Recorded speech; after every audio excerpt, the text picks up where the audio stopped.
चलो यहाँ तक ये बात हुई। अब इस वाले फॉर्मूले में देखते हैं तत्वों की गिनती करके। तो यहाँ क्या होगा, कॉपर NO3 का होल ट्वाइस। इसमें देखना है कि तत्व कितने हैं।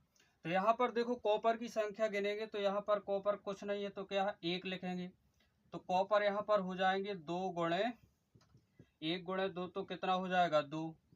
नाइट्रोजन यहाँ कुछ नहीं है तो 1 का गुणा होगा 2 में और 2 का गुणा किस में हो जाएगा 2 में।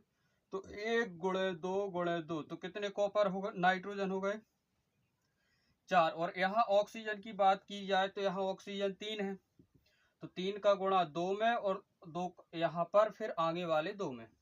तो 3 गुणे 2 गुणे 2 तो यहाँ पर कितने निकल के आ रहे हैं, 3 2 और 2, 3 दूनी 6 6 दूनी 12। तो यहाँ पर ऑक्सीजन कितने हैं 12। तो इस प्रकार हमने क्या सीखा, किसी भी सूत्र में तत्वों की जानकारी या गिनती करना हमने सीखा। अब हम क्या अच्छी प्रकार से समीकरण को संतुलित करना बन जाएगा हम पे, क्योंकि अब हम पे क्या बनने लगी है, तत्वों की गिनती करने बनने लगी। तो अब यहाँ पर देखो, यहाँ इस तरफ जो है आयरन कितने हैं 1, हाइड्रोजन 1 गुणे 1 करेंगे तो क्या आएगा, यहाँ पर 2 है, हाइड्रोजन कितने हैं 2, तो हाइड्रोजन यहाँ पर 2 है। ऑक्सीजन क्या है 1, ऑक्सीजन यहाँ पर है 1। अब यहाँ देखो इस तरफ आयरन कितना है 3 है और ऑक्सीजन कितना है 4 है, लेकिन हाइड्रोजन कितना है यहाँ पर 2।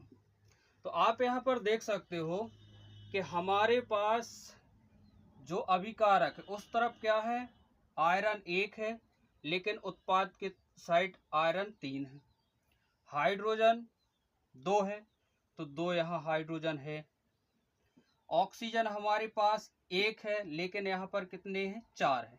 तो इसको हम कैसे बैलेंस करेंगे, तो चलो देखो इस प्रकार से।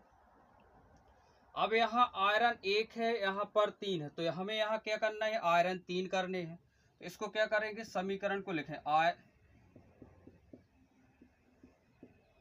Fe3O4 + H2। कुछ नहीं करना है, आप देखो यहाँ आप क्या लिख देंगे 3, तो क्या हो गए हमारे पास 3 आयरन हो गए और यहाँ पर भी कितने हो गए 3 आयरन हो गए। अब हाइड्रोजन 2 है लेकिन यहाँ पर ऑक्सीजन कितनी है 1 है और यहाँ पर 4 है। तो हाइड्रोजन तो सेम है लेकिन ऑक्सीजन क्या है, कम है। तो यहाँ हम किसका गुणा कर देंगे 4 का। जैसे ही हमने 4 का गुणा किया तो यहाँ पर क्या हो गया, हाइड्रोजन बढ़ के कितना हो गया 8 हो गया। कितना हो गया 8 हो गया। तो हम इस तरफ यहाँ पर हाइड्रोजन के आगे हमने 4 का गुणा किया तो इस साइड भी हम किसका गुणा कर देंगे 4 का गुणा कर देंगे। तो यहाँ भी कितने हो गए, हाइड्रोजन 4 हो गए, ऑक्सीजन 4 हो गए। देखो यहाँ कुछ नहीं है तो इसका गुणा आगे होता है। तो यहाँ कितने हो गए, ऑक्सीजन भी कितने हो गए 4 हो गए, हाइड्रोजन 8 है, हाइड्रोजन यहाँ पर भी 8 है, आयरन 3 है, यहाँ भी आयरन 3 है। तो इस प्रकार हमारा समीकरण क्या हो गया, संतुलित हो गया। ठीक है। यदि आप पे तत्वों को गिनते बनता है कि कहाँ पर कितने तत्व हैं तो हम समीकरण को आसानी से संतुलित कर। अब इस वाले समीकरण को संतुलित करके देखते हैं। पहले क्या करेंगे, हम तत्वों की गिनती करेंगे, पहले अभिकारक की साइड फिर उसके उत्पाद की तरफ। तो यहाँ देखो बेरियम कितना है 1, क्लोरीन कितना है 2, barium 1 chlorine 2, hydrogen 2, sulphur 1, oxygen 4। अब उत्पाद की तरफ देखें तो बेरियम कितना है 1, सल्फर कितना है 1, ऑक्सीजन 4, लेकिन हाइड्रोजन 1 और कैल्शियम कितना है 1, क्लोरीन कितना है 1, सॉरी क्लोरीन कितना है 1।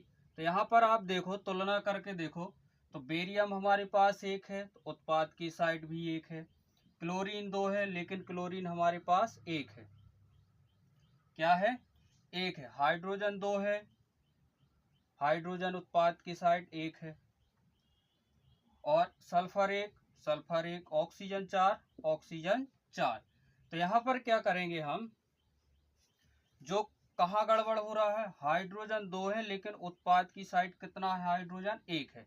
तो इसके लिए क्या करेंगे हम, इसमें क्या कर देंगे, 2 का गुणा कर देंगे, जब तो 2 होगा। तो यहाँ पर देखो क्या लिखेंगे, BaCl2 प्लस H2SO4 बराबर BaSO4 प्लस HCl। ठीक है। अब यहाँ पर क्या है, अभिकारक के साइड 2 हाइड्रोजन है लेकिन उत्पाद की साइड 1 है, तो यहाँ पर हम किसका गुणा कर देंगे, 2 का। 2 का गुणा करेंगे तो 2 का गुणा करते ही क्या हो जाएगा, 2 हाइड्रोजन हो जाएगा और 2 क्या हो जाएगा, क्लोरीन हो जाएगा। ठीक है। तो यहाँ पर ये संतुलित हो गया, क्या, 2 हाइड्रोजन है, हो गए 2 क्लोरीन हो गए। ठीक है। उसके बाद क्या है हमारे पास, सल्फर 1 है तो सल्फर 1 है, ऑक्सीजन 4 है तो ऑक्सीजन 4 है, क्लोरीन 2 है तो इस साइड भी क्लोरीन कितना है, 2 है, बेरियम 1 है तो बेरियम 1 है। तो इस प्रकार ये हमारा समीकरण क्या हो गया, संतुलित हो गया। ठीक है। यदि वीडियो की जानकारी अच्छी लगी हो तो कृपया इस चैनल को सब्सक्राइब करें, लाइक करें और इस वीडियो को शेयर करें, चैनल को सब्सक्राइब करें। धन्यवाद।